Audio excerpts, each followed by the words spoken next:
Good morning, everyone. Trevor Thompson, TNT Pressure Cleaning, dynamite service with explosive results. We are about to do a house wash, and this won't necessarily be brick restoration, and there are some fantastic chemicals on the market to do that. But it's obviously, a lot more expensive. Let me loosen these earplugs really quickly for you guys so I'm not screaming in the camera. The reason I opened up the video shooting that chemical bin that you guys see here is because oftentimes in the summer months, what will happen is you'll get heat inside the trailer, and when that swells, sometimes the plastic can crack, especially on the bottoms. So you always want to kind of make sure that you're not collecting a bunch of sodium hypochlorite in the bottom. That will turn to sort of a almost like it's a salt deposit that basically hardens, and you can rinse it off, it's no problem. But just wanted to bring that to your attention. You can rinse off your jerry jugs right on your rig. I keep mine nice and painted and clean, and make sure if you do have any spills or anything like that, you're rinsing properly and you're diluting properly so that nothing goes down the storm drains. That's if you're running your SH the way I do. And what I like to do is X-Jet. And that way I have sort of a problem-free system. It's more labor intensive, but my system allows me to shoot at a much higher volume. I can get up to a 4% mix thereabout, which is, strong enough to do a driveway, most driveways. You don't want to do a roof with it, but you can do everything with it. You can do a pool enclosure with it, a house wash with it. It does require you to shuffle around a chemical. And the problem with that is that, what they do normally is ship you a 5-gallon bucket. Boy, you'd be refilling that all the time.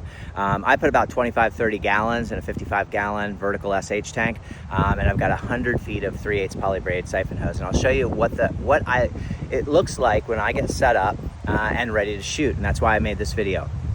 To make sure that you're maintaining your stuff. Don't let your SH, I'll show you really quickly. I'm gonna walk back in the trailer. This is what happens. I bought a brand new blower, okay? And the blower was, literally brand new, put together. And just from the SH that's sitting in here, not in the closed cap jerry jug, but in the bottom of this bin that prevents any spillage from happening, those gases being released, you can see the rust. That should be nice and silver color. And it rusted, and that's because of the SH, the gas in there. So oftentimes you can't really smell this stuff unless you're up close. We can smell it when we shoot it, obviously, but when you open up the trailer, it smells like a pool. It doesn't smell overwhelming. It's not like you're coughing. You can't really tell, but it will rust everything that's in there. So be conscientious if you are deciding to shoot the way that I'm shooting. There are a lot more ideal setups, but you're going to have to get into downstreaming, or you're going to have to get into either a 12-volt system, or you'll have to get into a gas-powered system. The problem with the 12-volt system is that you're going to have to go with you're going to have to basically have some way to shoot water. So you can put the MoFlow on, you can do a lot of things with your proportioners and that kind of stuff. I get a lot of power out of this X-Jet. So I can not only lay my chemical on, but I can rinse and I can clean with the same nozzle through pretty much the whole process. So that's a huge benefit. This is the 55-gallon vertical poly tank. I have put my sodium hypochlorite stickers on there, and we have about 18 gallons in there right now. And that should walk me through this 6,000 square foot house wash. With no problem. I do have to dilute this, so I am going to be putting an additional we'll fill this up to about the 25 mark with water. So we'll have about 25 gallons, and that should easily walk us through this house wash. This hand truck is an aluminum hand truck that I bought from Uline, and that's rated for 900 pounds. And then I bought this, I think I got it from Tractor Supply a long time ago, and it's a wheel. It holds 400 feet of hose, so you can put 50 foot of your supply line, and you can put a couple of 100 feet. I've got 200 feet of high pressure on there. So and I've maxed out that thing. And it really just wheels really nicely. I can, at the end of the day, I just wheel my stuff up, roll it in really easily, and it's just a short little journey there. So would I rather be pulling off of a trailer? I love the enclosed because of so many reasons. You can get out of the weather if you need to. You can go to the bathroom if you need to. I don't go number 2 in there, but I take a lot of pee in there, a lot of peas in there, which is great because you're out of the neighbor's view. You're not trying to pee in a bottle in your truck, or holding it forever. So there's a lot of advantages. All my stuff is enclosed, so it doesn't rust or get stolen. There's a lot of advantages. But this is the house that we're going to be doing today, and I'll show you guys really quickly. The bricks are really clean because these guys keep up with their stuff. So that's why we don't have to use, other than our traditional house wash method. We don't have to get into a lot of. I just would bring you really quick. You can see the soffits have accumulated the bugs and that type of thing. So we'll really make that nice and bright through there, and make things really, really pretty. And you can see up here, if you look through the front foyer right here, you can see, so you really want to make sure you get all that, make that really, really pretty, and that whole thing will look really good. All the spider webs that are in through there. So I just kind of wanted to bring all of that to your attention. And basically I have the machine around the other side by the garage. I've got 50 foot of supply line leading to that, so that'll feed the pump. And then out here all the way to the pool enclosure, you can see I've got 200 feet of high pressure hose. I've got a couple of 50 foot sections connected to a 100 foot section, and then I've got the 3/8 poly braid that leads out to here. There's no prime on this, so we're not leaking anything here. There's absolutely no worries at all. When I do start shooting and I put the X-Jet on here, and I'll show you guys what that looks like, this is my setup. So this is what I use. I use a reducer. I've got a Mousematic swivel on the end of the high pressure ball valve, and I've got the X-Jet M5 twist here. So, and this does siphon the chemical out. So I can apply the chemical, I can get the building wet first, I can apply the chemical, I can wet the vegetation down.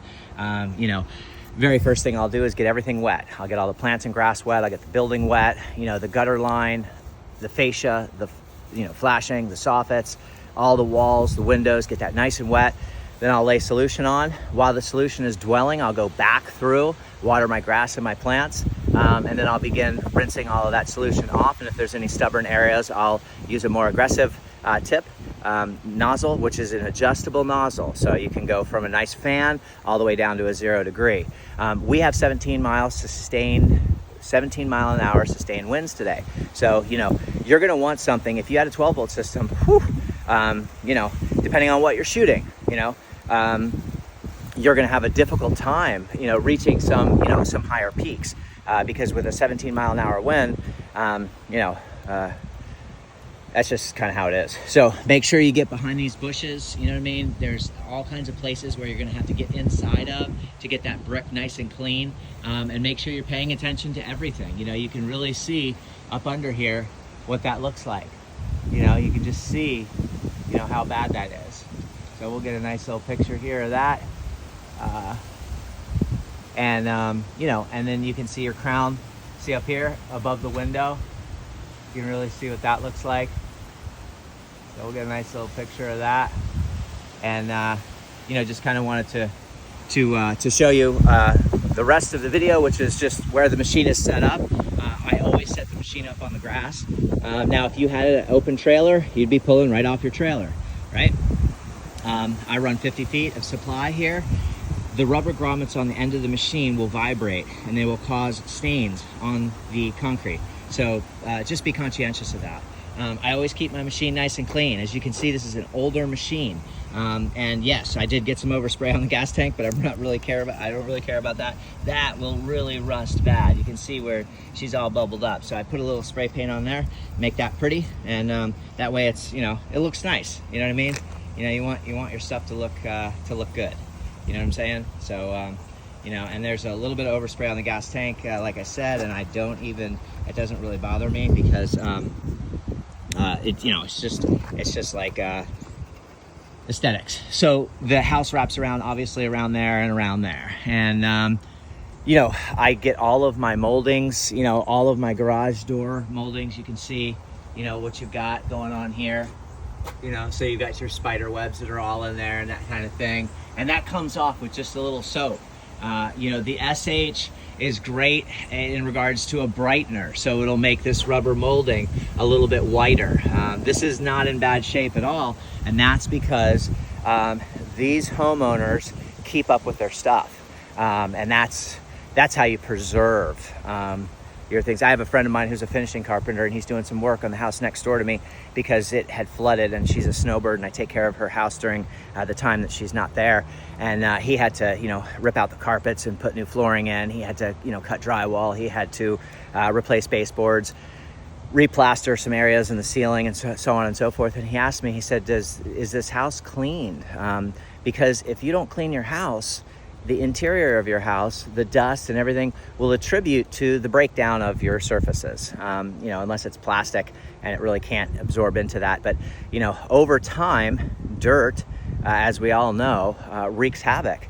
So it's important to be clean and to stay on top of things. You don't have to be obsessive compulsive, you know, and try to make everything perfect always, because that's not life. God made dirt, and dirt don't hurt.